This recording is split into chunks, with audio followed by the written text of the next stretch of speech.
Welcome all my dear online students. So in the previous session we have discussed the enthalpy of combustion और उसका एक just मैंने आपको formula आखिरी में बता दिया था कि अगर कंबशन के बेसिस पे हम लोग चलेंगे तो delta H R of any reaction will be summation of mu I into heat of combustion of reactants and minus summation of mu I into heat of combustion of products. और इसको याद रखने की मैंने एक ट्रिक भी बताई थी कि अगर हम फॉर्मेशन से जा रहे हैं तो जो एलिमेंट सब्सटेंस आता है वो आपका किस साइड आता है, प्रोडक्ट साइड में। इस वजह से फॉर्मूले में प्रोडक्ट माइनस रिएक्टेंट था, बट कंबशन का मतलब होता है जलाना, और जिस भी सब्सटेंस को आप जलाओगे वो आएगा रिएक्टेंट साइड, इसलिए फॉर्मूले में भी पहले रिएक्टेंट्स होंगे बाद में प्रोडक्ट। ठीक है, इस फार्मूले के एप्लीकेशन के ऊपर मैं दो तीन छोटे छोटे से क्वेश्चन आपको बता दूं। जैसे पहला क्वेश्चन है हमारा, calculate enthalpy of formation of CH4। आपको enthalpy of formation of CH4 निकालना है if enthalpy of combustion of CH4 gas, C solid and H2 gas are, अब इनकी वैल्यूज़ गिवन है आपको -800, -890, -390 and -290 kilo joule per mole respectively. ठीक है, तो अगर आप सीधे फार्मूले से जा रहे हैं बेटा, है ना, आपको बस क्या काम है, बुक्स वाली अप्रोच में already I have told you. ठीक है, क्या कि तीनों की रिक्वायर्ड रिएक्शन लिखिए, combustion of CH4, combustion of C solid, combustion of H2 gas, ये गिवन रिएक्शंस है। फिर आप रिक्वायर्ड रिएक्शन लिखिए, that is heat of formation of CH4, और फिर तिकड़मबाजी बढ़ा के ये देखिए कि किस तरह से गिवन रिएक्शन से रिक्वायर्ड रिएक्शन लाई जा सकती है। But that will be a time consuming process, because अगर JEE मेंस या एडवांस में मान लीजिए एक सिंपल सा क्वेश्चन आ जाए, है ना, एडवांस के लायक तो मैं नहीं मानूंगा इस क्वेश्चन को, बट मेंस लायक मैं ज़रूर एज्यूम करूंगा कि अगर ये सिंपल सा क्वेश्चन आ रहा है और इसमें हम लोगों ने इतना टाइम ले लिया तो फिर दैट मीन हमारी प्रिपरेशन टू द मार्क नहीं, है ना। क्योंकि अगर टू द मार्क होती तो हर क्वेश्चन के लिए आपको बोला गया है पहले वीडियो पॉज करके अपना कुछ सॉल्यूशन सोचा करिए, just feel like you are sitting with me directly in the class. ठीक है, तो C सॉलिड हम केवल रिक्वायर्ड रिएक्शन से चलेंगे, C solid plus 2H2 gas gives CH4 gas. क्या है मीनिंग रिक्वायर्ड रिएक्शन का, कि हमसे पूछा जा रहा है heat of formation of CH4, तो हमें केवल required reaction heat of formation of CH4 निकालने के लिए केवल फॉर्मेशन ऑफ CH4 की इक्वेशन लगा देनी है। अब ये formula I have already told you, it is the most important formula. ठीक है ना, फॉर्मेशन, कंबशन और बॉन्ड एंथैल्पी, मैंने बोल दिया है तीन फार्मूले मोस्ट इम्पॉर्टेंट हैं। Formation I have already explained you, combustion में हम चल रहे हैं, ठीक है, and we have done sufficient number of class illustrations also. तो अब ये फार्मूला इम्पॉर्टेंट है, और ये फार्मूला लगाने के लिए क्या कंडीशंस थी, किन रिएक्शंस के ऊपर लगा सकता था ये formula. You can apply this formula on any reaction of the world, दुनिया की किसी भी रिएक्शन के ऊपर आप इस फार्मूला को लगा सकते हो। कंडीशन क्या थी, थी ना, रिएक्शन के ऊपर कोई कंडीशन नहीं थी। दूसरी कंडीशन थी कि रिएक्शन में आने वाले, जैसे निकालना तो मुझे इस रिएक्शन में फॉर्मेशन है बेटा, बट मुझे इससे कोई मतलब नहीं है कि रिएक्शन में क्या हो रहा है। ठीक है, मुझे बस इतनी कंडीशन ध्यान रखनी कि रिएक्शन में आने वाले सभी रिएक्टेंट्स और प्रोडक्ट्स का मुझे एंथैल्पी ऑफ कंबशन नोन हो, जो राइट नाउ नोन है, कार्बन सॉलिड का भी, हाइड्रोजन का भी और CH4 गैस का भी। तो हमें केवल एक लाइन में, ठीक है ना, सीधे फार्मूला लगाना है, delta H R of this reaction which is nothing but heat of formation of CH4 by because it is satisfying our definition। ठीक है, इसको सीधे सीधे C सॉलिड उसका 1 मोल है, ठीक है, तो 1 को मल्टीप्लाई करने की ज़रूरत नहीं है मुझे, सीधे -390। H2 के 2 मोल हैं तो 2 इंटू -290, ठीक है, और माइनस ऑफ ये रिएक्टेंट्स ख़त्म दोनों बेटा, माइनस ऑफ प्रोडक्ट में जाए, प्रोडक्ट में सीधे सीधे आपका -890। इतना सा काम आपको करना है, क्वेश्चन ख़त्म। ठीक है ना। 290 का डबल कितना 580, 290 का डबल 580, ठीक है ना। तो माइनस का 390 माइनस का 580 और प्लस माइनस माइनस प्लस 890, ठीक है ना। पहले 890 में से 390 सब्ट्रैक्ट कर दो, कैलकुलेशन भी समझता है चलिए आप लोग, क्योंकि ऑफलाइन में तो मैं स्टूडेंट्स की कॉपीज़ जो फ्रंट रो में होते हैं देखता रहता हूँ कि वो कैलकुलेशन में काफ़ी ज़्यादा टाइम भी लेते हैं और कंफ्यूज हो जाते हैं बेटा। तो 890 में से 390 हटा दीजिए, प्लस का 500 और माइनस का 580, net answer -80 kilo joule per मोल। ठीक है। अब हो सकता है बेटा वो कलाकारी कर देता कि कैलकुलेट, है ना। अभी तो मैंने heat of formation of CH4 बोल दिया है, इन्हीं क्वेश्चंस को मॉडिफाई कैसे कर सकता, वो नया क्वेश्चन कैसे बना सकता था। वो आपसे बोल सकता था कैलकुलेट, है ना, enthalpy of the reaction when CH4 dissociates into its constituent elements. ठीक है ना, CH4 dissociates into its constituent element, मतलब इनडायरेक्टली वो आपसे तब रिएक्शन, अभी भी क्या रिएक्शन आपको खुद लिखनी पड़ी है, बट तब रिएक्शन भी खुद लिखनी पड़ती और तब रिएक्शन ये होती, CH4 dissociates into its constituent elements, तब इसका जो डेल्टा H हो जाता है बेटा, है ना, वो +80।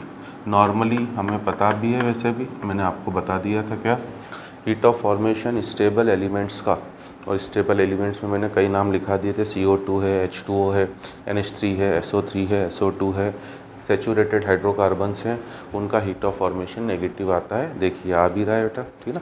दूसरा कि नॉर्मली डिसोसिएशन रिएक्शन, डिसोसिएशन का मतलब होता है तोड़ना, जैसे इस चॉक के पीस को ही तोड़ना क्यों ना, मुझे हीट देनी पड़ेगी।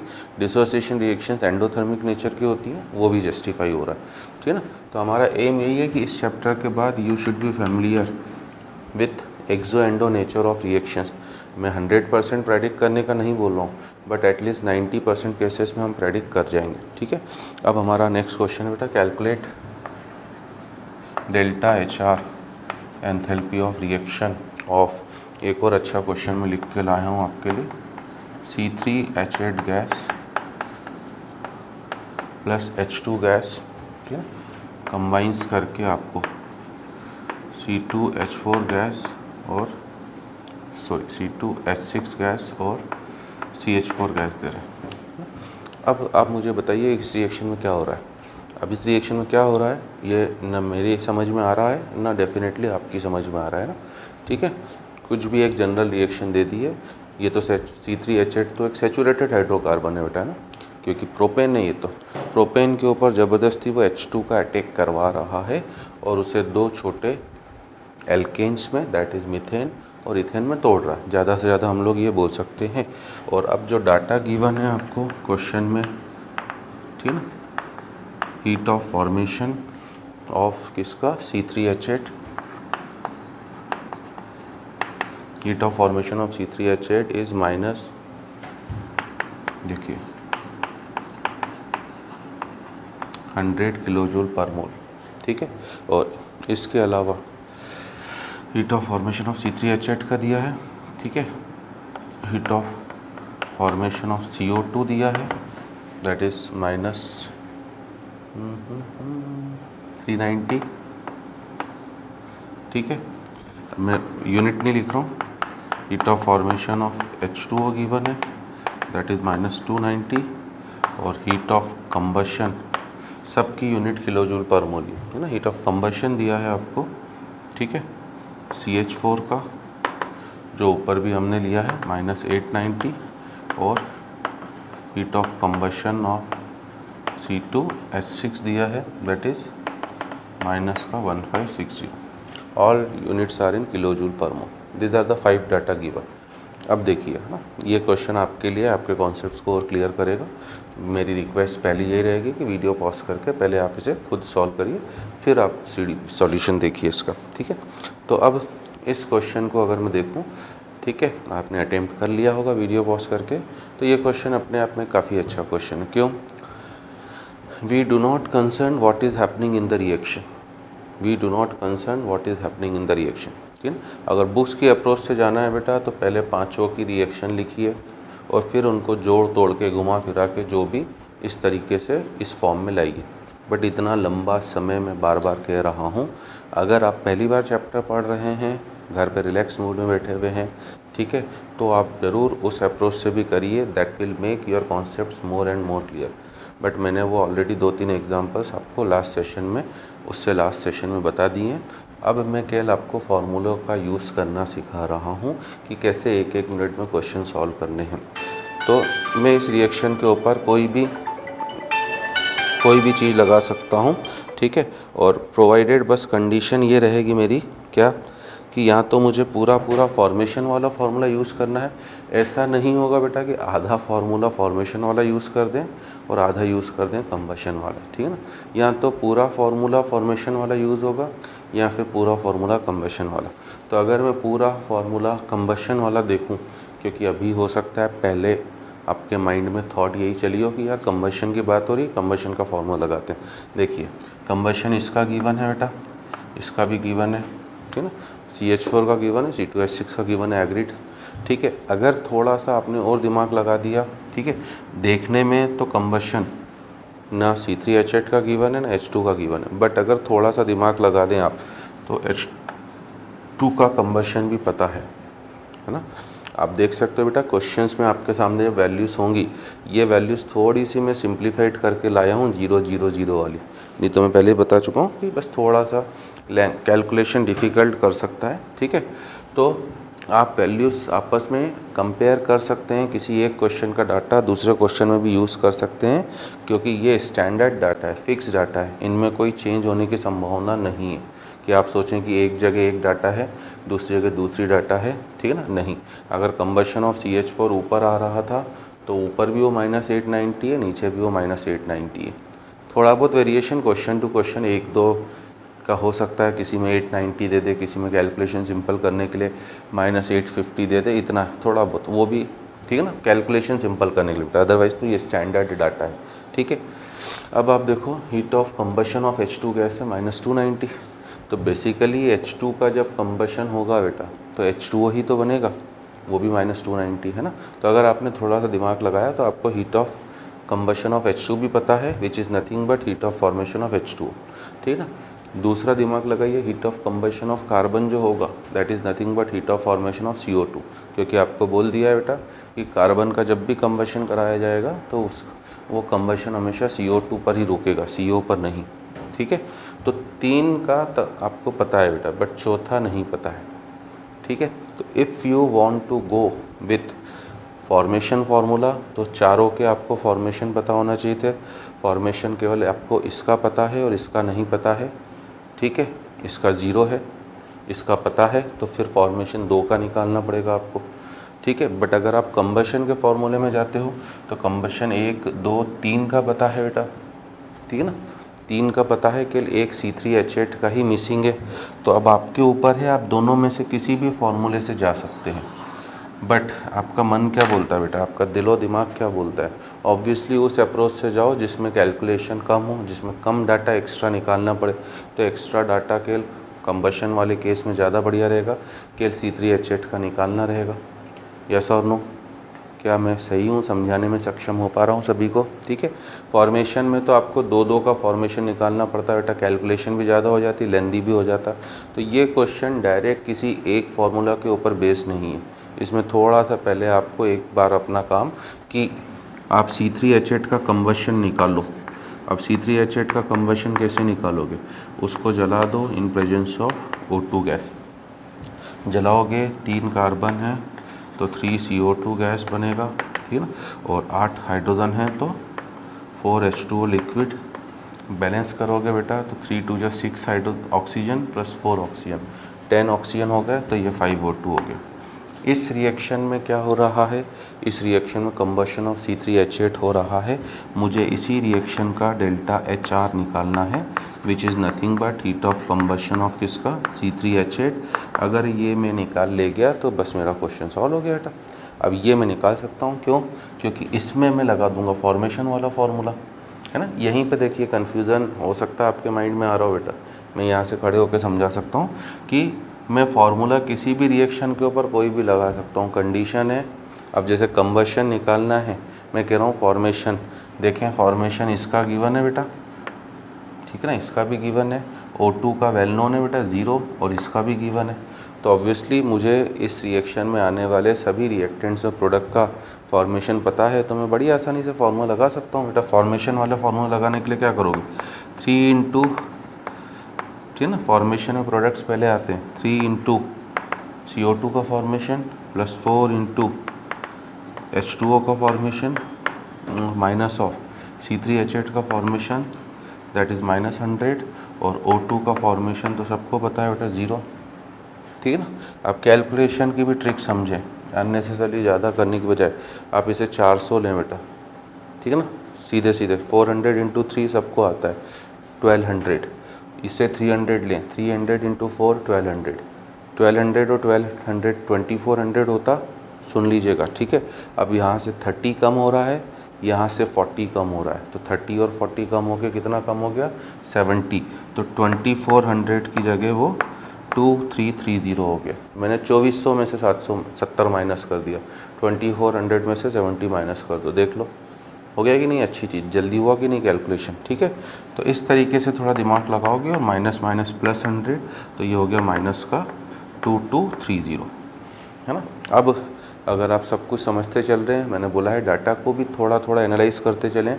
क्या एनालाइज करूं डाटा को, देखिए कंबशन ऑफ CH4 था -890, ठीक है, कंबशन ऑफ C2H6 था -1560, ठीक है, और कंबशन ऑफ C3H8 माइनस का 2230 बढ़ रहा है, लगातार बढ़ना भी चाहिए बेटा, है ना, लगातार क्या होना चाहिए, बढ़ना भी चाहिए, ठीक है, क्योंकि आपके कंपाउंड में कार्बन और हाइड्रोजन जो हैं वो लगातार क्या होते जा रहे हैं, बढ़ते चले जा रहे हैं। Are you getting my point, ठीक है ना, ठीक है। बट आप ये बोलो कि सर सीधे कार्बन डबल हुआ तो 890 का सीधे डबल, ऐसा नहीं, ठीक है ना, क्योंकि कंपाउंड के फॉर्म में बेटा ना, और स्टेबिलिटी फैक्टर है, बट बढ़ेगा ज़रूर, ठीक है। और अब आप इस रिएक्शन में आपको सभी का कंबशन पता पड़ चुका है, इसका भी, इसका भी, इसका भी, इसका भी। अब कंबशन वाला फार्मूला लगाओ, कंबशन वाले फार्मूले में पहले रिएक्टेंट आएगा -2230, ठीक है ना, फिर प्लस H2 का कंबशन मतलब formation of H2O that is -290, ठीक है, और फिर कंबशन ऑफ C2H6 माइनस का 1560, कंबशन ऑफ आपका H2O प्लस माइनस का 890, एग्रीड, ठीक है ना। कैलकुलेशन फिर से बचाने की कोशिश करें बेटा, ठीक है ना, ये माइनस का 890 और ये माइनस मतलब माइनस माइनस प्लस हो जाएगा और -290, ताकि वो कैलकुलेशन इजी हो जाए। तो ये 600 तो हो गया प्लस का, 890 में से 290 गया, 600 आ गया प्लस का, ठीक है। अब बचा बेटा 2230 में से 1560, इसको कर लो 0, 13 में से 6 गया 7, ठीक है ना, 13 में से 6 गया 7, बचा 21 में से 15 गया 6, तो ये माइनस का 670 और प्लस का 600, नेट आंसर माइनस का 70 kilo joule. Very very nice question, है ना। मेरी रेटिंग इस क्वेश्चन के लिए काफ़ी इम्पोर्टेंट है, क्योंकि इसमें 2 फार्मूले एक साथ लग चुके हैं आपके, ठीक है। एक और क्वेश्चन मैं बता दे रहा हूँ, तो फिर अगले टर्म पर चले जाएं, अगली एप्लीकेशन पर आ जाएं, ताकि आपके कॉन्सेप्ट क्लियर हों। कैलकुलेट हीट इवॉल्व, है ना, लास्ट एंड फाइनल क्वेश्चन कर लेते हैं। Calculate heat evolve on combustion of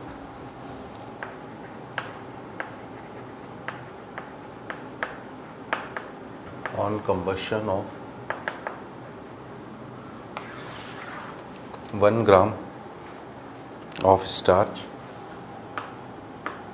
1 gram of starch, है ना। फॉर्मूला दिया है C6H10O5N, ठीक है ना, ये फार्मूला होता है बेटा स्टार्च का, ठीक, इन CO2 एंड H2। अब बोलने की ज़रूरत तो नहीं बेटा, क्योंकि हमें पता है कि अगर किसी आप ऑर्गेनिक कंपाउंड को बर्न अप करोगे, कार्बन है तो पक्का CO2 ही बनेगा, हाइड्रोजन है तो पक्का H2O ही बनेगा, ठीक है ना। इन CO2 एंड के आपका H2O, है ना, कैलकुलेट नहीं है, सॉरी उल्टा कर रहा हूँ। Heat evolved on combustion of 1 gram of starch into CO2 and H2O इस, आपको वैल्यू गिवन है बेटा, इस 20 किलो जूल, ठीक है ना। तो क्वेश्चंस तो खैर याद नहीं होते हैं बेटा, डाटा वाटा वो तो लिख के लाना पड़ता है, थ्योरी तो याद हो जाती है। इस 20 किलो जूल और आपसे कह रहा है कैलकुलेट हीट एक्सचेंज ड्यूरिंग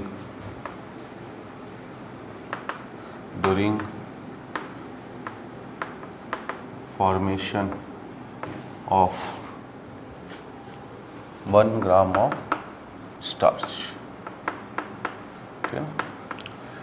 तो मैंने लैंग्वेज सही नहीं पढ़ती, मुझे लगा था कि वो हीट ऊपर वाली ही हीट कैलकुलेट करा रहा है ना, जबकि कैलकुलेट वो फॉर्मेशन करा रहा है। बट ध्यान दें ना, इसे मैं एंथैल्पी ऑफ फॉर्मेशन नहीं बोलूँगा बेटा ना, क्योंकि एंथैल्पी ऑफ फॉर्मेशन का मतलब था 1 मोल का फॉर्मेशन, यहाँ पर आपका 1 ग्राम का फॉर्मेशन हो रहा है, इसलिए मैंने हीट एक्सचेंज करके लिख दिया है। And the extra data given to you is heat of formation CO2 की गिवन है, जो मैंने बोल ही दिया बेटा बार बार आपको कि वैल्यूज़ तो फिक्स ही रहने वाली है, -390, ठीक ना, किलो जूल पर मोल। और इसी तरह से H2O इसकी भी फिक्स है, -290 किलो जूल पर मोल, है दोनों की फिक्स है, CO2 as well as H2O, ठीक है। चलिए अब क्या कहानी हो रही है भैया, है ना, कि थोड़ा सा स्टूडेंट कंफ्यूज हो सकता है, इसलिए मैं ये क्वेश्चन लिख के लाया हूँ। काम तो वही है बेटा कि पहले आपको वीडियो पॉज करके अपना खुद सॉल्यूशन सोचना है, ठीक है, कि आखिर आप अटेम्प्ट कर पा रहे हैं कि नहीं, और नहीं कर पा रहे हैं, ठीक है, तो आप ज़रूर मेरा वीडियो सॉल्यूशन देखिए, और कर भी ले रहे हैं तब भी 2 मिनट ज़रूर देखिए कि कुछ ना कुछ तो आपको कहीं ना कहीं, है ना, कैलकुलेशन ट्रिक या कुछ ना कुछ बोल दिया होगा बीच में जो आपको, ठीक है ना, काम का ही लगेगा, ठीक है। तो अब हमें क्या करना है भैया, सिंस उसने कंबशन ऑफ स्टार्च की बात करी है कि स्टार्च के 1 ग्राम को जलाने पर इतनी हीट रिलीज हुई है, तो पहला काम होगा मेरा कंबशन की रिएक्शन लिख लेना, है ना, C6H10O5N प्लस O2, कितने हैं उसको हम देख रहे हैं बेटा। अब स्टूडेंट थोड़ा सा कंफ्यूज हो जाता है बेटा इस रिएक्शन को ही लिखने में, इसलिए मैं पर्पसली लाया हूँ क्वेश्चन। आपको कंबशन की रिएक्शन में खूब परफेक्ट होना है, क्योंकि आजकल जेई में ट्रेंड चल रहा है मेंस में बेटा, हर अल्टरनेट ईयर एक क्वेश्चन यूडियोमेट्री का पूछने लगा है, और यूडियोमेट्री में नॉर्मली कंबशन की रिएक्शन 90% में तो होती ही। तो ढंग से देखिए, अंदर है 6 कार्बन और बाहर है N, मतलब आपके पास टोटल 6N कार्बन है, तो 6N ही क्या बनेगा, CO2। हाइड्रोजन 10 यहाँ से बेटा, N यहाँ से, है ना, केवल 10 होता तो 5H2O बनते हैं, बट N भी है बाहर तो 5NH2O, ओके। अब ऑक्सीजन को गिनोगे, हालांकि ऑक्सीजन को बैलेंस करने की ऐसा ज़रूरत नहीं है, बट हम करेंगे तो सही। यहाँ से 6 2 12, ठीक है ना, प्लस यहाँ से 5 17, है ना। अगर आपको N में कन्फ्यूज़न है तो उसे आखिरी में डालो बेटा, तो 17 और N भी है, तो 17N हो गए। आउट ऑफ 17N 5 ये रहा, N बाहर बेटा, 5N पहले से प्रेजेंट है, मतलब एक्स्ट्रा ऑक्सीजन आपको 12 चाहिए, ठीक है ना। और 12 के लिए आपको मैंने क्या बोला था कि सिंस 2 पहले से पड़ा हुआ है, तो जितना भी बच रहा है उसका हाफ करो, 6 हो गया, ठीक है, और साथ में N जरूर डालो ताकि ये रिएक्शन बैलेंस हो जाए, एग्रीड, तभी क्योंकि आपका क्वेश्चन सही हो पाएगा। अब अगर, ठीक है ना, इस रिएक्शन को देखूं तो इस रिएक्शन में क्या हो रहा है बेटा, इस रिएक्शन में कंबशन हो रहा है, बट उसने बोला है, अब अगर मैं आपसे पूछूं कि मुझे इस रिएक्शन का डेल्टा HR बताओ, which is nothing but heat of combustion of starch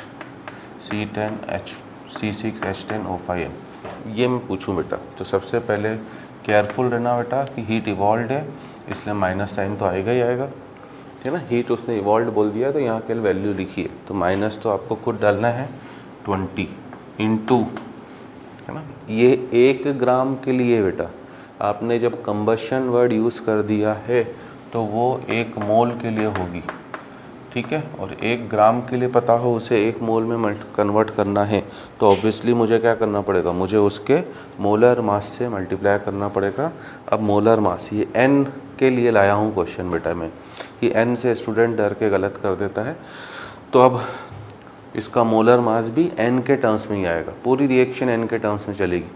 72 plus 10 82 plus oxygen 5 80, तो 82 प्लस 80 162, और बाहर n भी है तो 162n।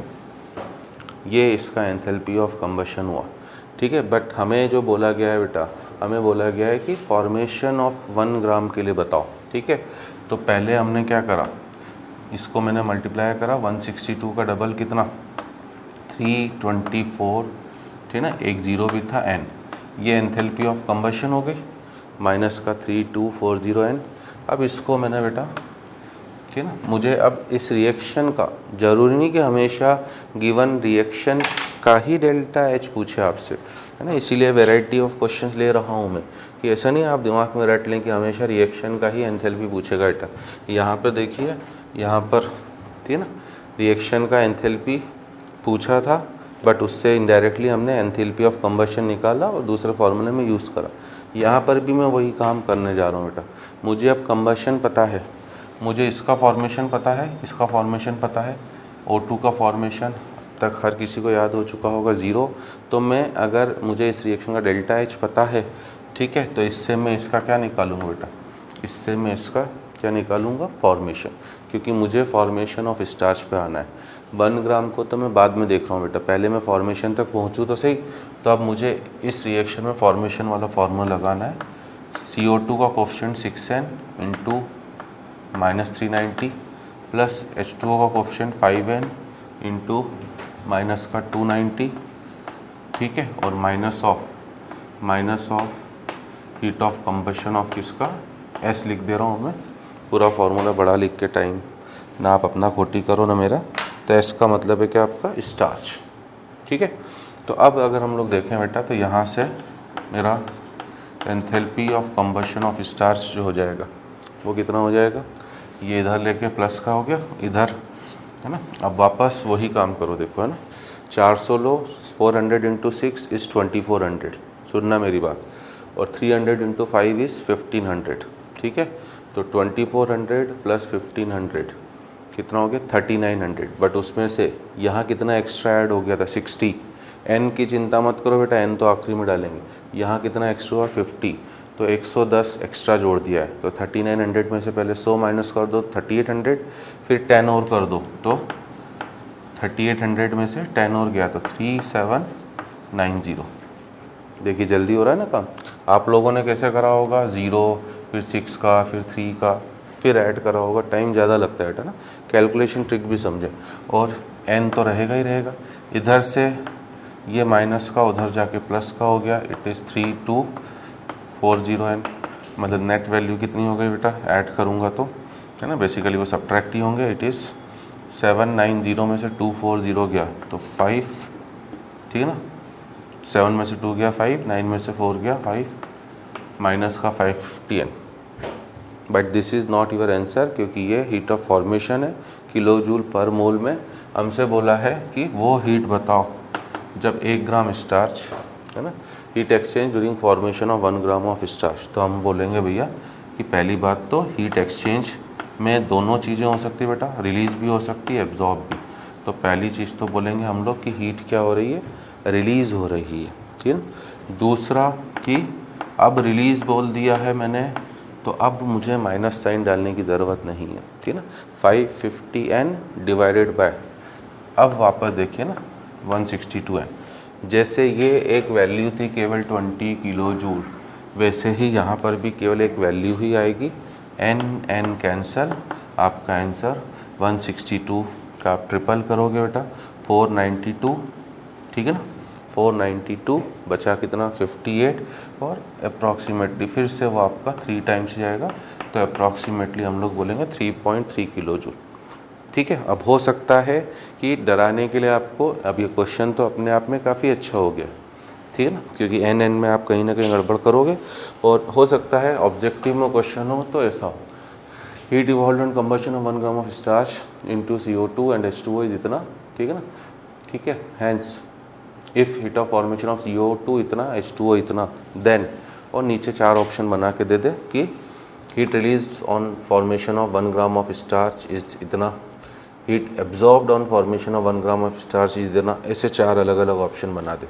Enthalpy of formation of starch इतना, enthalpy of formation of starch इतना, एक में मतलब heat release during formation of 1 mole of starch इतना, और heat release during formation of heat absorbed, है ना। मतलब 2 ऑप्शन में मैं ये कहना चाह रहा हूँ कि 2 ऑप्शन में रिलीज वर्ड डाल दे, 2 में एब्जॉर्ब, ठीक है ना।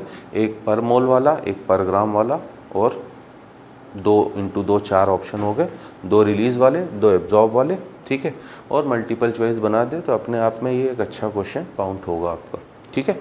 चलिए, तो आई थिंक कि अब ऐसी खूब सारी मतलब क्वेश्चंस का तो कोई एंड नहीं है बेटा, बट आई थिंक कि एक क्वेश्चन मैंने लास्ट क्लास में समझाया था, एक 3 आज समझा दिए, इससे काफ़ी हद तक कॉन्सेप्ट्स क्लियर हो गए होंगे। अभी मैं समझाऊंगा और क्वेश्चंस, बट अपन अगली टर्म पर आ जाते हैं, सेकेंड एप्लीकेशन पर आ जाते हैं, है ना। ये तो एप्लीकेशन थी determination of enthalpy of any reaction. अब मैं अगली टर्म पे आ रहा हूँ बेटा, एंथैल्पी ऑफ ट्रांजिशन। मैं इसको भी यहीं पर इंट्रोड्यूस कर देता हूँ। ट्रांजिशन हुआ, हाइड्रोजनेशन हुआ, मैं इन सबको इन्हीं से समझा देता हूँ बेटा, है ना, फॉर्मेशन और कंबशन से। जैसे मैं आपको ऑलरेडी फॉर्मेशन में एक एक्स्ट्रा डेफिनेशन समझा चुका हूँ, इफ यू रिमेंबर, कौन सी, एंथैल्पी ऑफ आइसोमराइजेशन। मैं वहीं पर हाइड्रोजनेशन भी समझा सकता था, है ना, ट्रांजिशन नहीं, क्योंकि ट्रांजिशन के लिए तो कंबशन ही होना चाहिए। What is the meaning of enthalpy of transition? Transition का मतलब क्या होता है बेटा? ट्रांजिशन का मतलब होता है जब किसी सब्सटेंस का 1 मोल एक एलोट्रॉपिक फॉर्म से किसी दूसरे एलोट्रॉपिक फॉर्म में कन्वर्ट हो, तो हम लोग यहाँ पर डेफिनेशन देंगे बेटा कि enthalpy change when at least 15 to 20 definitions आएंगी, है ना। 4 आ चुकी हैं बेटा, मतलब चौथी चल रही है। फॉर्मेशन आ गया, कंबशन आ गया, आइसोमराइजेशन आ गया, अब ये ट्रांजिशन चल रहा है। Enthalpy change when 1 mole of substance in 1 allotropic form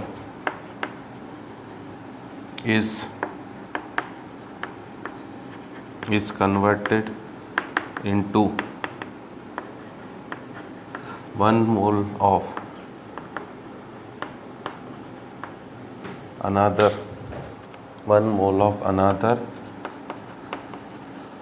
allotropic form. तब का एंथैल्पी चेंज जब किसी सब्सटेंस का 1 मोल एक एलोट्रॉपिक फॉर्म से कन्वर्ट हो रहा है 1 मोल किसी दूसरे एलोट्रॉपिक फॉर्म में, उसे बोला जाता है एंथैल्पी ऑफ क्या, आपका ट्रांजिशन, ठीक है ना। और साफ साफ बेटा वापस साइन की बात करें तो इट कैन बी एक्सोथर्मिक और एंडोथर्मिक, इट कैन बी एक्सो और एंडो, दैट इज़ डेल्टा है जिसका पॉजिटिव नेगेटिव कुछ भी हो सकता है। आइसोमराइजेशन में भी कुछ भी हो सकता था, यहाँ पर, है ना। ऐसा क्यों? क्योंकि ट्रांजिशन में ये फिक्स नहीं बेटा कि आप किस फॉर्म से किस फॉर्म में जा रहे हो। ट्रांजिशन का मतलब है बस एक एलोट्रॉपिक फॉर्म का किसी दूसरे एलोट्रॉपिक फॉर्म में जाना। अब हो सकता है वो स्टेबल से अनस्टेबल में जा रहे हो आप, या हो सकता है आप अनस्टेबल से स्टेबल में जा रहे हो। अगर आप स्टेबल से अनस्टेबल फॉर्म में जाओगे तो ऑब्वियसली ये एंडोथर्मिक हो जाएगा, और अगर आप, ठीक है ना, अगर आप अनस्टेबल से स्टेबल में जा रहे हो तो ऑटोमेटिकली एक्सोथर्मिक हो जाएगा।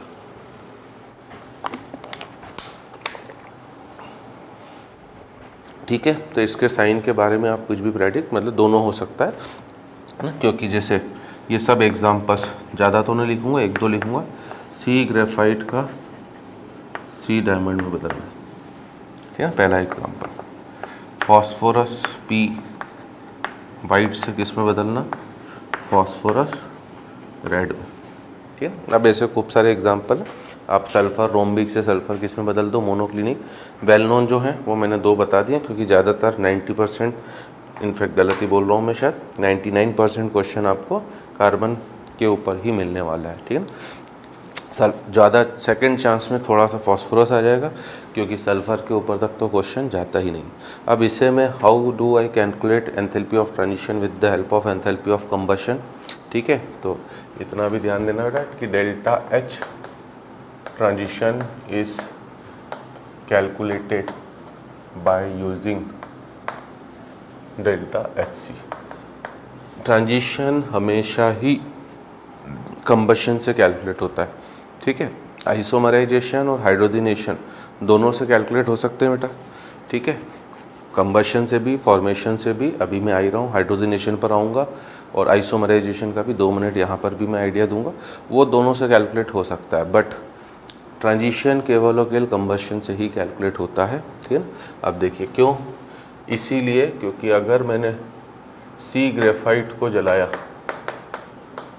सी ग्रेफाइट प्लस O2 गैस, तो आई नो कि CO2 गैस बनेगा, और अगर मैंने सी डायमंड को जलाया, ठीक ना, तो भी मुझे पता है CO2 गैस बनेगा, समझे। और मुझे ये भी पता है कि दोनों का डेल्टा एच की जो वैल्यू होगी वो अलग अलग ही होती है ना, वो सेम वैल्यू हो ही नहीं सकती, क्योंकि एंथैल्पी एक स्टेट फंक्शन है और वो डिपेंड करता है इनिशियल और किसके ऊपर, आपका फाइनल स्टेट के ऊपर, और दोनों में ही, ठीक है ना, इनिशियल स्टेट अलग अलग है। तो अब इसे अगर मैं ग्राफिकल टर्म्स में बताऊँ बेटा, ताकि आपकी अंडरस्टैंडिंग और बढ़िया हो। मान लीजिए मैंने 3 अलग अलग लाइनें खींच दी है,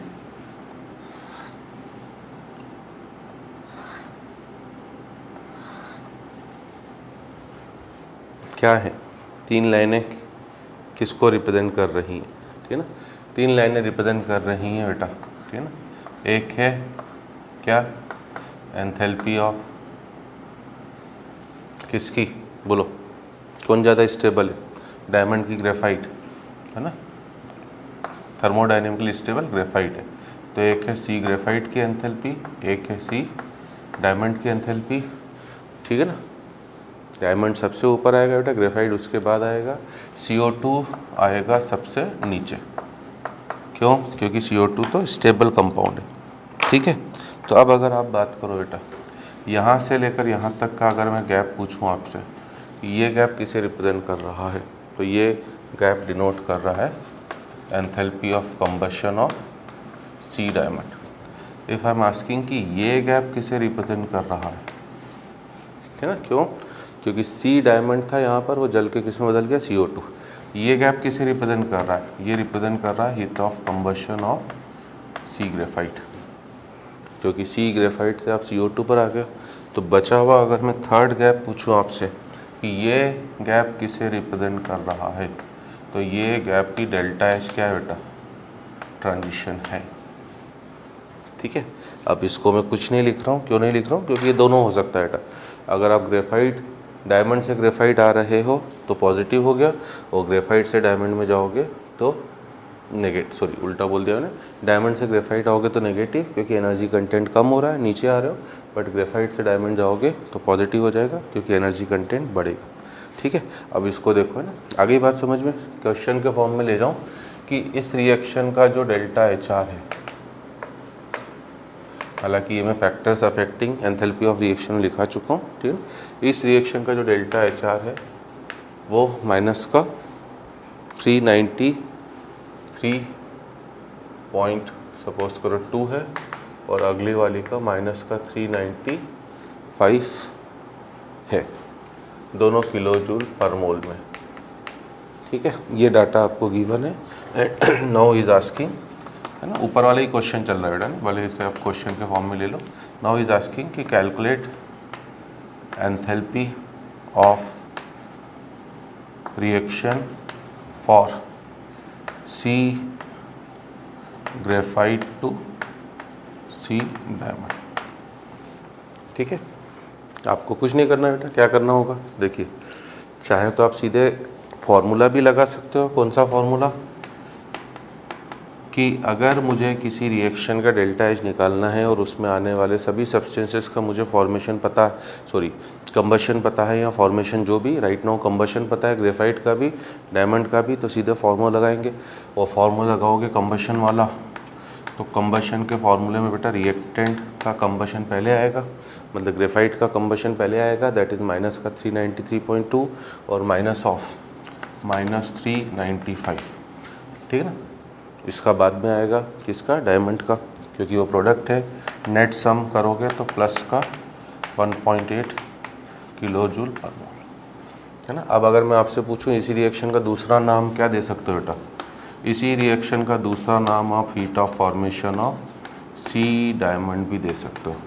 अभी तो डेल्टा एच ट्रांजिशन था, आप इसे डेल्टा एच ट्रांजिशन भी बोल सकते थे, और इसी को आप heat of formation of C diamond भी बोल सकते थे।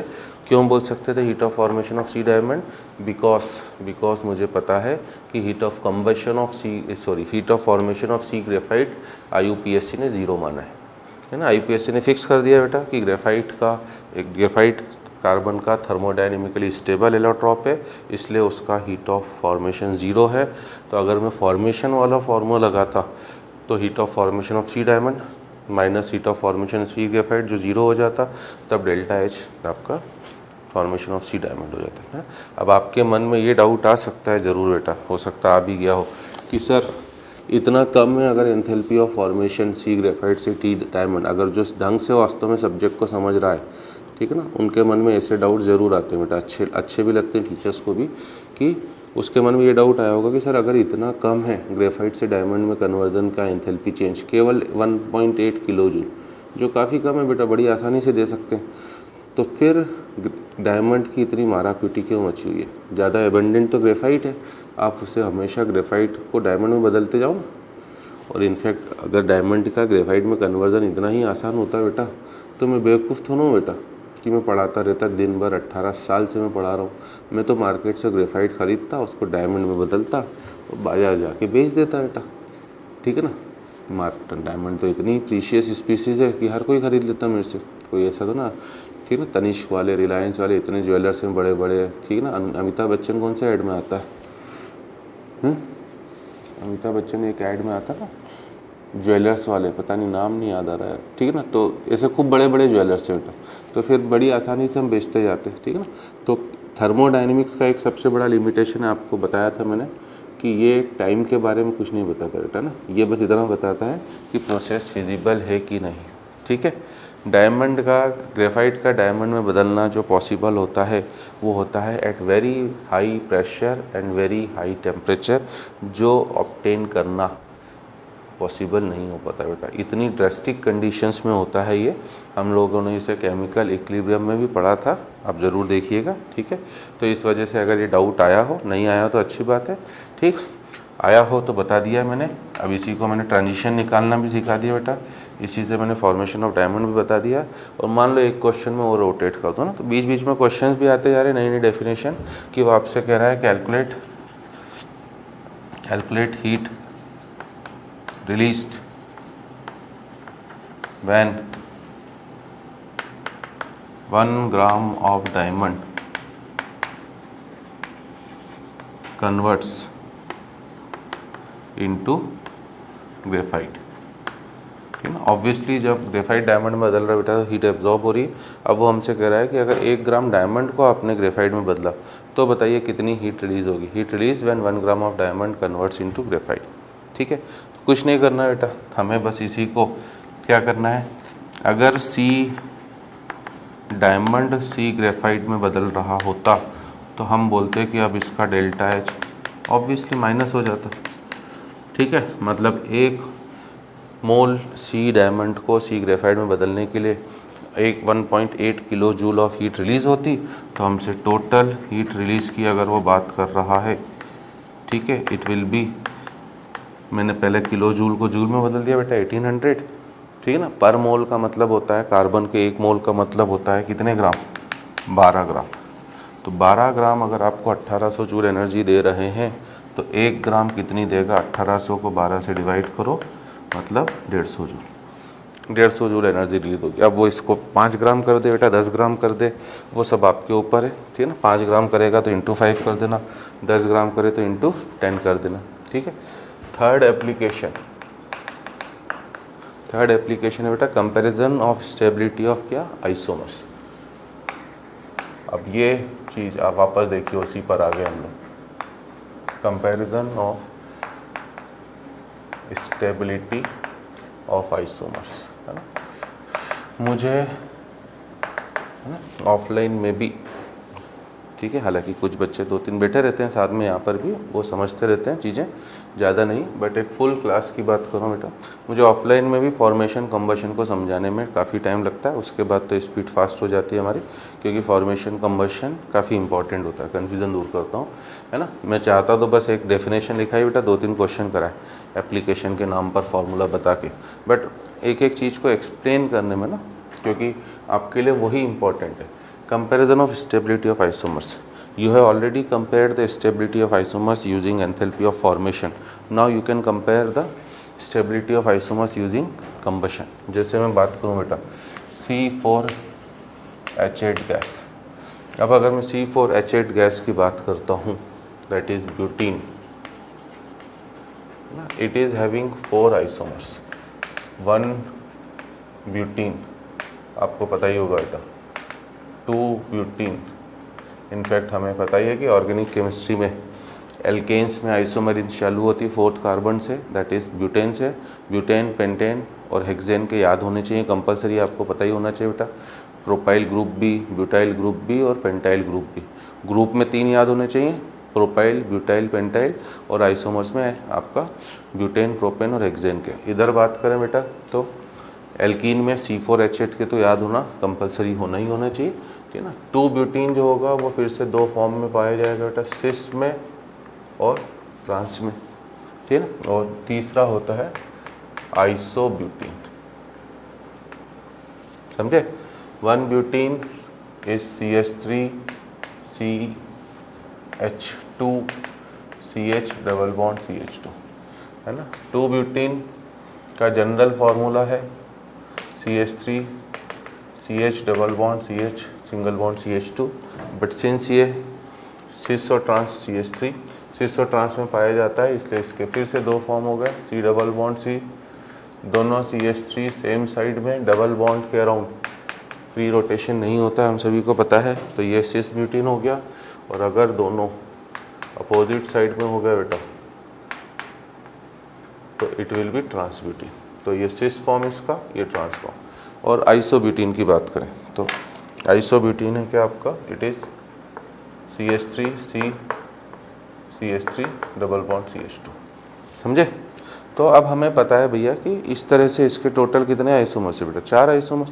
अब अगर मैं सब जलाऊंगा बेटा, मान लीजिए पहले मैं एक जनरल लिख रहा हूँ कि C4H8 गैस को जलाया आपने, प्लस इसने O2 गैस लिया, ये जल के क्या बनाएगा बेटा, ये जल के बनाएगा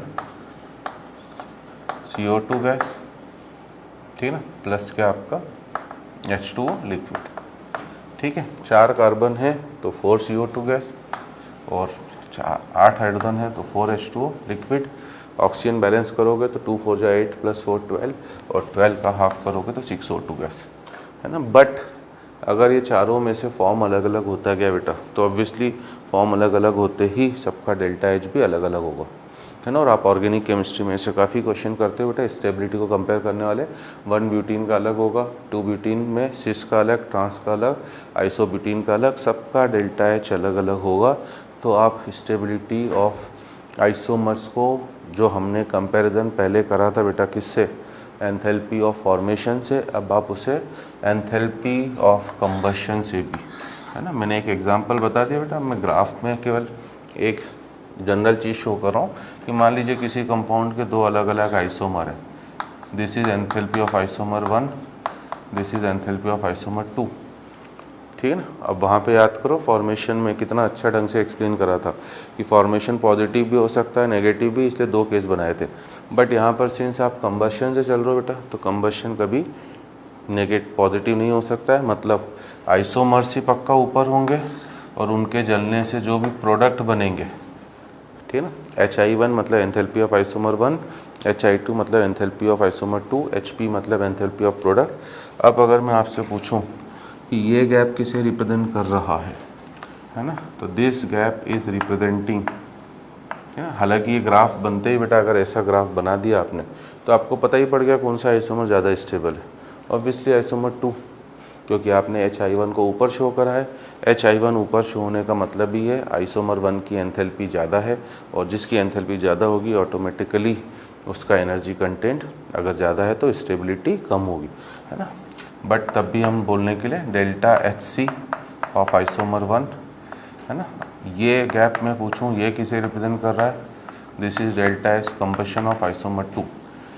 अब याद करो मैंने एक चीज़ और बताई थी ना, इसलिए मैं कह रहा हूँ बेटा कि हर चीज़ में बार बार बोलूँगा, याद करो। क्या बताई थी एक अच्छी चीज़ और, कि एक्सोथर्मिक रिएक्शंस में जिसका एंथैल्पी चेंज जितना ज़्यादा, मतलब जितना ज़्यादा नेगेटिव होगा, ठीक है ना, उसका प्रोडक्ट उतना ज़्यादा स्टेबल होगा और रिएक्टेंट उतना ही अनस्टेबल। अब कंबशन रिएक्शन में बात करें बेटा, तो प्रोडक्ट तो सबका सेम ही बनेगा। C4H8 इन चारों में से कोई भी हो, प्रोडक्ट तो सबके सेम बनेंगे, बट ठीक है ना, एंथैल्पी ऑफ कंबशन सबका अलग अलग होगा। जिसका एंथैल्पी ऑफ कंबशन जितना ज़्यादा नेगेटिव होगा, उसका प्रोडक्ट उतना ही ज़्यादा अनस्टेबल हो जाएगा। क्यों? सॉरी, रिएक्टेंट उतना ही अनस्टेबल हो जाएगा। क्यों?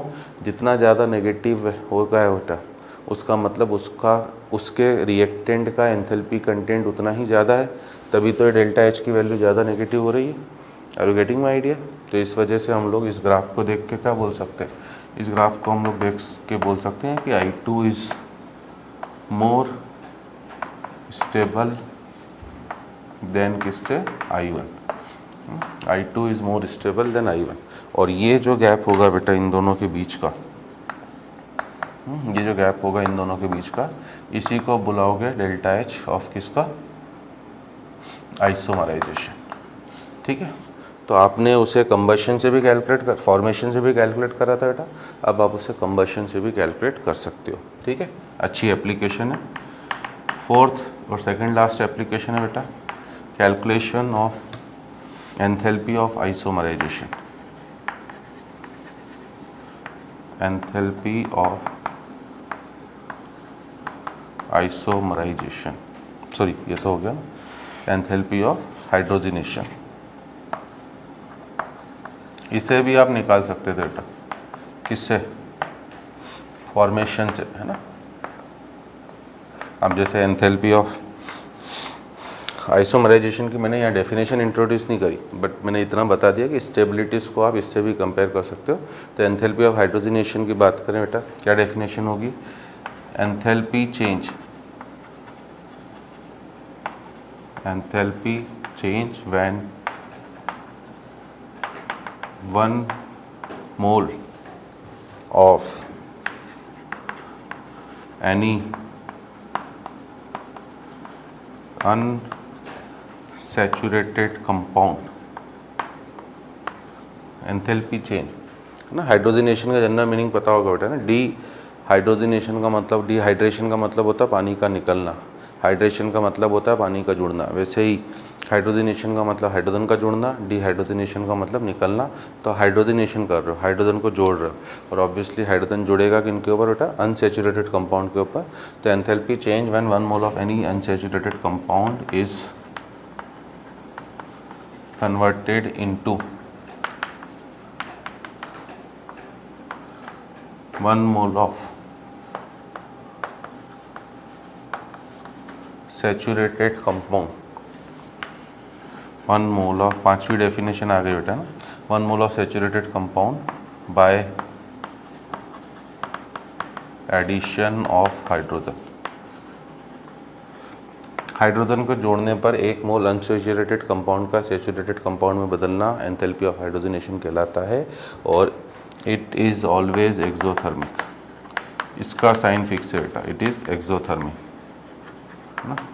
यह एक्सोथर्मिक होगा, वाई, क्योंकि अनसैचुरेटेड कंपाउंड अनस्टेबल होता है, और आप बेटा अनसैचुरेटेड कंपाउंड से सैचुरेटेड कंपाउंड में बदल रहे हो, मतलब आप अनस्टेबल से स्टेबिलिटी की तरफ जा रहे हो, इसलिए इसका फिक्स है साइन बेटा, ये एक्सोथर्मिक ही होगा। ठीक है, लाइक C2H4 ब्यूटाइन, इथाइलिन लिया, उसमें एक हाइड्रोजन जोड़ दो तो C2H6 बनेगा, है ना। C2H2 लिया, 2 हाइड्रोजन जोड़ दो, C2H6 बन जाएगा। ठीक है, अब स्टूडेंट को ये डाउट हो जाता है क्या कि सर हाइड्रोजन के 2 मोल आ गए, ये भी डाउट है बेटा, और आप में से हो सकता है किसी को आ जाए। तो मैंने बोला ये बार बार कि आप भले फिजिकली दूर हों, मैं डाउट्स तो सब दूर करते हुए चलूँगा आपके यहाँ से ही, है ना। तो बी केयरफुल, ये डेफिनेशन जिस कंपाउंड का आप हाइड्रोजनेशन करा रहे हो उसके 1 मोल के रिस्पेक्ट में, ठीक है ना, इसका 1 मोल होना चाहिए।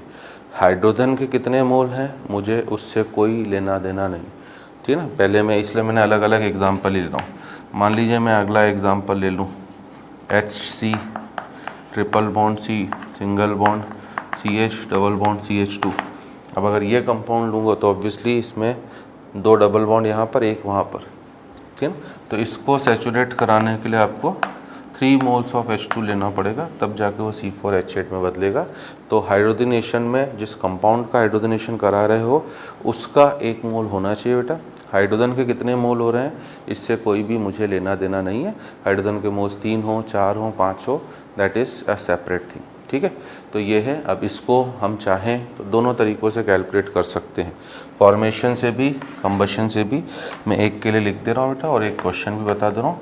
अगर आप इस रिएक्शन का डेल्टा HR निकालना चाहते हो, फॉर्मेशन से निकालना चाहते हो, तो आपका फॉर्मूला बनेगा हीट ऑफ फॉर्मेशन ऑफ, मैं केवल फर्स्ट का लिखूँगा बेटा ना, C2H6, क्योंकि फॉर्मेशन में पहले प्रोडक्ट आएगा,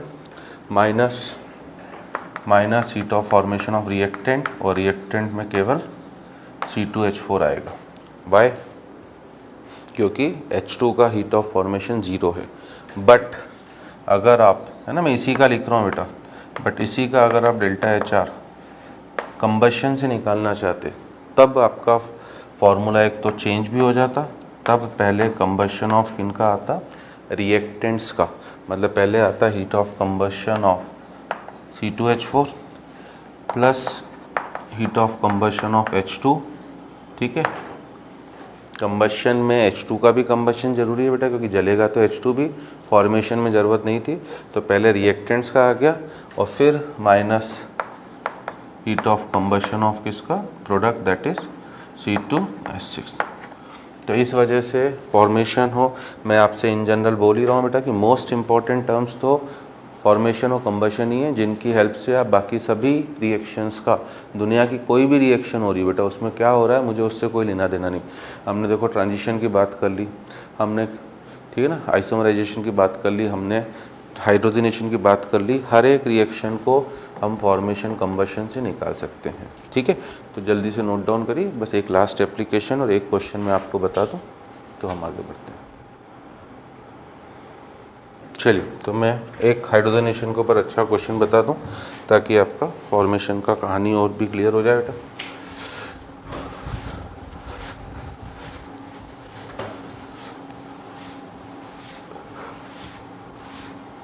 है ना,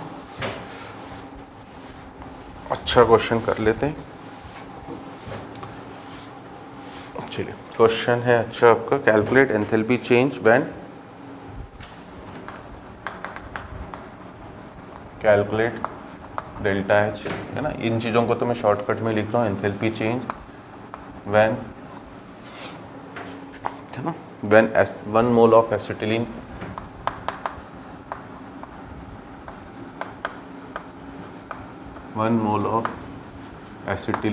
is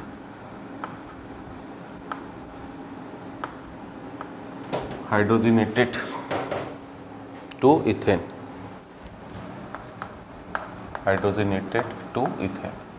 ठीक है। अब क्या लैंग्वेज का फ़र्क समझाने के लिए मैंने ये लिखा है बेटा, मैं चाहता तो सीधे लिख सकता था calculate enthalpy of hydrogenation of acetylene, क्योंकि रूल फिक्स है बेटा, आप एसिटिलीन को, दैट इज़ C2H2 को चाहें तो C2H4 तक भी छोड़ सकते थे, बट वो पार्शियल हाइड्रोजनेशन होगा। हमारी डेफिनेशन के हिसाब से हाइड्रोजनेशन की, हमें 1 मोल अनसैचुरेटेड कंपाउंड को सीधे बदल देना है किसमें, सैचुरेटेड कंपाउंड में। तो इन चीज़ों का ज़रूर आप ध्यान रखें, ठीक है। तो अब इसमें जो डाटा गिवन है आपको वो है हीट ऑफ कंबशन दिया है कार्बन का -390, H2 का -290, ठीक है ना, C2H6 का -1560, सभी किलोजूल पर मोल है, और साथ में फॉर्मेशन दिया है एक का, दैट इज C2H2। आपको मैंने पहले ही बोला था कि फॉर्मेशन अनस्टेबल कंपाउंड्स का पॉजिटिव होता है, और उसमें मैंने लिखाया था नॉर्मली अनसैचुरेटेड कंपाउंड्स का, जो आपको यहाँ से रिफ्लेक्ट भी हो रहा है 230।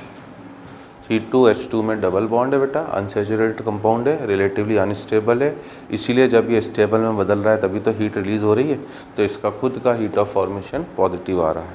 ठीक है, तो अब जो मैंने आपके सामने है ना 2 फार्मूले वहाँ लिखा के अभी मैं आगे बढ़ाऊँ बेटा, यहाँ पर अगर आप रिएक्शन लिखोगे तो क्या रिएक्शन होगी, यहाँ की रिएक्शन होगी आपका, है ना, मैंने फर्स्ट रिएक्शन का लिखाया था बेटा वहाँ पर। ठीक है, फर्स्ट रिएक्शन मतलब C2H4 और H2 का, जबकि यहाँ पर अब C2H2 का हो रहा है plus 2H2 gives C2H6 gas.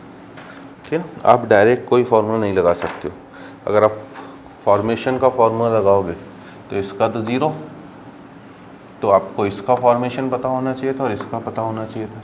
C2H2 का तो गिवन है बेटा, इसलिए मैं अब क्वेश्चन वो ले रहा हूँ बेटा जिनमें आपके ब्रेन, और रिक्वेस्ट मैं पहले ही कर चुका हूँ कि वीडियो पॉज करके पहले अपना काम ये करा करिए, क्या कि खुद अटेम्प्ट करा करिए, फिर उसके बाद बात करें हम लोग। ठीक है, तो मैं ये कह रहा हूँ कि इसका फॉर्मेशन तो दिया हुआ, इसका नहीं दिया हुआ है, और अगर मैं कंबशन का फॉर्मूला लगाता तो कंबशन में भी C2H6 का गिवन है, H2 का कंबशन गिवन है बेटा, फिर इसका नहीं गिवन है। ठीक है ना, मतलब अब मैं किसी से भी चलूँ, क्योंकि दोनों में एक एक चीज़ तो मिसिंग है ही है आपका। ठीक है ना, तो सेम क्वेश्चन जो अभी मैंने यहाँ से रब करा था ये उसी टाइप का क्वेश्चन हो गया। अब आपकी मर्जी है बेटा, आप जिसमें जाना चाहें। ठीक है ना, मान लीजिए अगर आप फॉर्मेशन में जाना चाहते हैं, इसका फॉर्मेशन पता है, चलो फॉर्मेशन में चलते हैं। ठीक है, C2H6 का फॉर्मेशन एक्स्ट्रा निकालना पड़ेगा, वो कैसे निकालोगे, 2C solid plus 3H2 gas gives C2H6 gas, है ना। इस रिएक्शन का जो भी डेल्टा HR होगा that is nothing but heat of formation of किसका, C2H6 गैस। ठीक है ना, and it will be equals to, अब कौन सा फार्मूला लगाऊँ बेटा, इसका कंबशन पता है, इसका पता है, इसका पता है, कंबशन का फार्मूला लगा दो तो 2 into combustion of H2CO2 sorry C that is -390 plus 3 into combustion of H2 that is -290 और minus of combustion of C2H6 that is -1560। तो इस चक्कर में है ना, कैलकुलेशन बचाने की ट्रिक बार बार बता रहा हूँ कि इसको 400 लो, 400 इंटू 2 800, इसको 300 लो, 300 इंटू 3 900, तो 800 प्लस 900 1700, बट यहाँ से 20 कम हो रहा है बेटा, वहाँ से 30। ठीक है ना, तो 1700 में से 50 कम होगा तो माइनस का 1560, और इधर माइनस माइनस प्लस हो गया 1560, तो आपका आंसर माइनस का 90 किलो जूल पर मोल। आपसे बोला ही था मैंने कि C2H6 का नेगेटिव होना चाहिए बेटा, हो रहा है। ठीक है, और अब आपको इस मेन रिएक्शन में है ना वापस फॉर्मेशन वाला फार्मूला लगा दो, और अब अगर आपने इसमें फॉर्मेशन वाला फार्मूला लगाया तो formation of product that is C2H6 मतलब -90। ठीक है, प्रोडक्ट ख़त्म, माइनस रिएक्टेंट पे आए, रिएक्टेंट में C2H2 का 230 प्लस H2 का 0। ठीक है, तो -90 माइनस ऑफ 230 मतलब माइनस का 320 किलो जूल पर मोल। ठीक है, तो आपसे बोला ही था बेटा हाइड्रोजनेशन हमेशा नेगेटिव होना चाहिए, हो गया। अब इस क्वेश्चन को है ना, जैसे मैंने 1 मोल दे दिया बेटा, क्वेश्चन को थोड़ा सा अच्छा और कर सकता था जिनमें स्टूडेंट कंफ्यूज कर देता। ठीक है ना, मैं आपको यहाँ दे देता कि वैन 5.2 ग्राम, ज़्यादा अच्छा तो ये होता है बेटा। तो मैं आपसे पहले ही कह रहा हूँ कि थर्मोकेमिस्ट्री में थोड़ा सा तड़का मूल कॉन्सेप्ट का लग सकता है कि मैंने आपको बोल दिया 5.2 ग्राम ऑफ एसिटिलीन, है ना, ध्यान देना ये आपने 1 मोल के लिए निकाली है। ठीक है ना, हीट रिलीज बोल दे, calculate heat release when 5.2 gram of acetylene is hydrogenated to ethane. तो ये जो मैंने 320 निकाली है बेटा किलो जूल, ये 1 मोल के लिए, और एसिटिलीन का 1 मोल मतलब 24 + 2 26 ग्राम। तो पहले इसको पर ग्राम के लिए ले आओ, 320 को 26 से डिवाइड कर दो, ये पर ग्राम के लिए, और इंटू 5.2 मतलब इनडायरेक्टली ये सीधे सीधे 0.2, और 0.2 मतलब 64 किलो जूल। ठीक है, तो ये मोल कॉन्सेप्ट का अगर वो तड़का डाल रहा है तो वो मोल कॉन्सेप्ट का तड़का हमेशा आखिरी में करोगे। पहले अपना बेस बना लो कि थर्मोकेमिस्ट्री में हर काम 1 मोल के लिए कर लो, क्योंकि IUPAC ने जो भी रिएक्शन वो आपको प्रैक्टिस करवा रहा हूँ मैं, वो पर मोल के लिए ही करवा रहा हूँ बेटा, एंड इन द लास्ट आप मोल को अकाउंट में ले लो। ठीक ठीक है। And fifth and last application, ताकि हम नेक्स्ट सेशन में अब बाकी छोटी छोटी डेफिनेशंस पे आगे बढ़ेंगे। एक्सेप्ट बॉन्ड एनर्जी जो अब थोड़ा सा बड़ा है, और हीट ऑफ न्यूट्रलाइजेशन, बाकी सब अब छोटी छोटी सी डेफिनेशन है। मतलब ऑलमोस्ट यू कैन से 65% तक तो चैप्टर हम लोग एंड की तरफ है, क्योंकि ऑलरेडी इतनी टर्म्स हमने बता दी। कैलोरीफिक वैल्यू CV है, ये भी एक इम्पॉर्टेंट टर्म है बेटा, एंड ये एंथैल्पी ऑफ कंबशन से पता पड़ती है, ठीक है। कैलोरीफिक वैल्यू का मतलब होता है कि इन पहले रियल लाइफ से मीनिंग समझ में आना चाहिए ना। कैलोरीफिक वैल्यू का मतलब है कितनी कैलोरी मिलेगी आपको किसी फ्यूल को जलाने पर, किसी फ्यूल के 1 ग्राम को जलाने पर, इसलिए नाम पड़ा है इसका कैलोरीफिक वैल्यू। तो energy obtained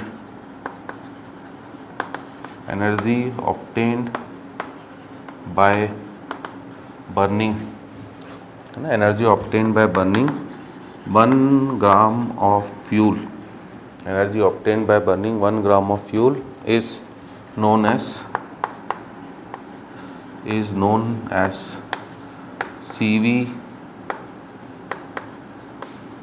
value of fuel. किसी भी फ्यूल के 1 ग्राम को जलाने पर जो भी आपको एनर्जी मिलती है उसको आप उसका CV वैल्यू बोलते हो। It is use to check analysis quality of fuels, ठीक है। इसका यूज़ क्या होता है बेटा, it is use to check quality of fuels, है ना, क्योंकि हमारे पास तो इनफाइनाइट फ्यूल्स है बेटा।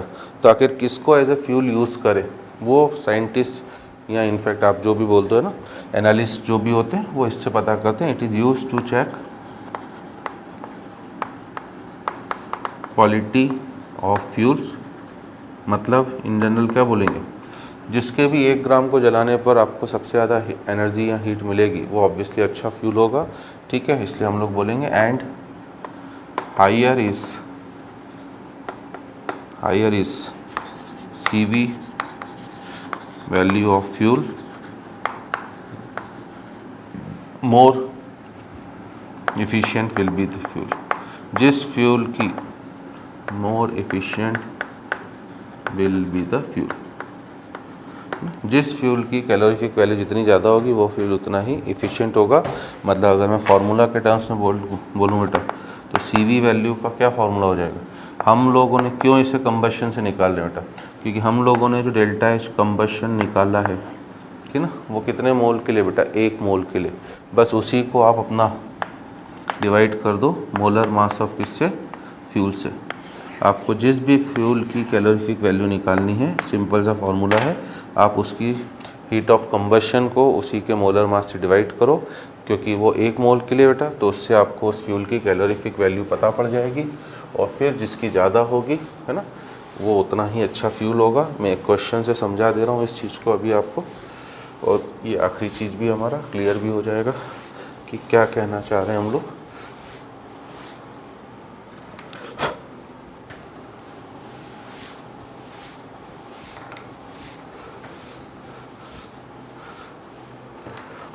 ठीक है, तो एक क्वेश्चन है आपको, if enthalpy of combustion of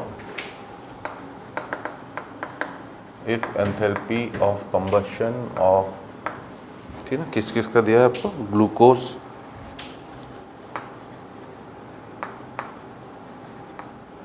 and H2R -2700 and -290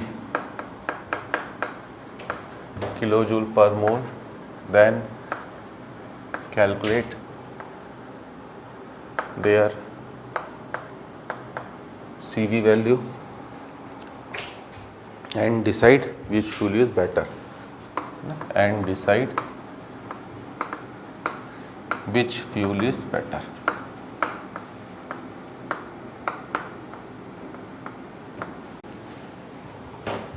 ठीक है, तो कुछ नहीं करना बेटा, अगर आपको सिंपल सा क्वेश्चन है, बस टर्म से बेटा अगर नहीं पता है CV वैल्यू क्या होती है तो फिर तो कंफ्यूजिंग क्वेश्चन है। अदरवाइज तो CV वैल्यू ऑफ H2 के लिए क्या करोगे, -290 को 2 से डिवाइड करो, -145 ना। अब इस कन्फ्यूज़न क्या है वो मैं बता दे रहा हूँ। स्टूडेंट को सीधे इतनी हाई वैल्यू लगती है 2700, वो बोलता है ग्लूकोज अच्छा फ्यूल है, बट CV वैल्यू या फ्यूल की इफ़िशियंसी या फ्यूल की बेटरनेस हमेशा पर ग्राम के लिए चेक करी जाती है।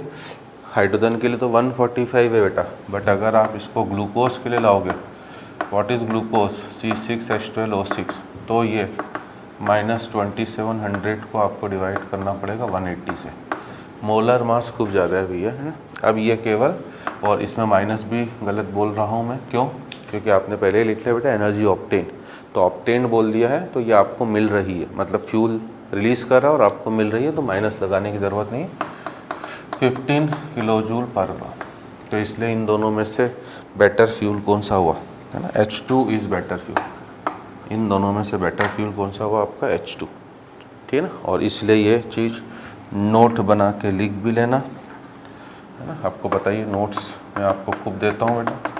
पहला, among all fuels H2 has highest calorific value. सभी फ्यूल्स में हाईएस्ट अगर पूछे, among all fuels H2 has highest calorific value. सभी फ्यूल्स में H2 की कैलोरीफिक वैल्यू हाईएस्ट होती है, पहली चीज़, ठीक है ना। दूसरा, अमंग हाइड्रोकार्बन्स, CH4 हो, C2H6 हो, उनमें पूछ ले, है ना। तो हाइड्रोकार्बन्स का रूल फिक्स है, among hydrocarbon higher is percent by mass, higher is percent by mass of hydrogen. जिस हाइड्रोकार्बन में जितना परसेंटेज हाइड्रोजन का जितना ज़्यादा होगा, higher is the percent by mass of hydrogen, more will be CV value of fuel and hence, है ना, more efficient will be fuel and hence more efficient will be fuel, ठीक है। Like for example, अगर मैं 2-3 example ले लूँ बेटा, दो ही ले लेता हूँ, CH4, C2H6, चलो C3H8 भी ले लेते हैं। अब इनकी कैलोरीफिक वैल्यू को कंपेयर करने को बोले, ठीक है ना।